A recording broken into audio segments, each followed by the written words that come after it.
Hello, hello, j'espère que vous allez bien. C'est encore moi.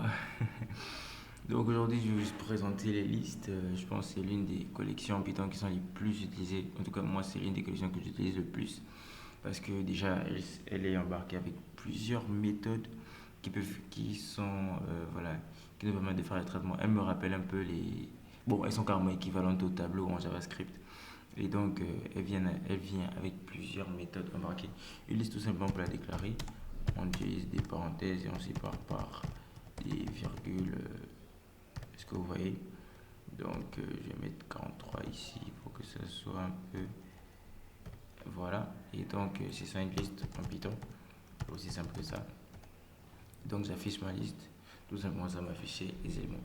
Maintenant, comme je vous l'ai dit, c'est une collection Python qui vient avec des fonctions qui peuvent nous aider à faire tout plein de traitements. En fait, il y a des comportements déjà embarqués dans les listes avec Python. On n'a pas besoin d'importer ou quoi que ce soit. On peut faire des traitements. Par exemple, je vais dire, ouais, trouve-moi, donne-moi l'index de 24 par exemple dans la liste. Et donc, qui va me donner l'index à la position 3.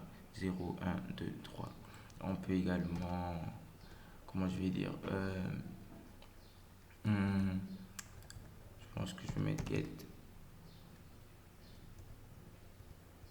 Je pense que c'est ça. Non, je vais d'abord faire sorte.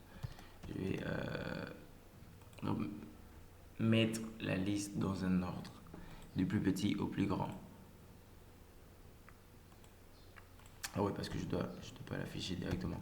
Je dois faire list.sort. Ensuite, j'affiche liste. Voilà, exactement. Et vous voyez qu'il a changé l'ordre. Il a mis 0, 1, 2, 3. Et elle vient avec tout plein de méthodes embarquées. Aujourd'hui, je ne vais pas rentrer très très très en détail dans cela, mais ce que je vous conseille toujours lorsque vous prenez en main un langage, c'est toujours d'aller sur la documentation. Et par exemple, ici, sur la documentation de Python, vous pouvez avoir toutes les méthodes qui sont embarquées dans les listes. Vous avez more on list, vous pouvez avoir append, ajouter un élément, extend, insert, remove, pop. Et ça vous permet d'avoir un aperçu général sur la collection ou bien sur l'élément embarqué dans le langage. Et là, après, vous avez des exemples, etc. Donc aujourd'hui, c'est juste ça que je voulais vous présenter.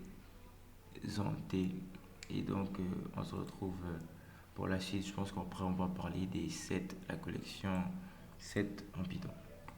Allez, à la prochaine.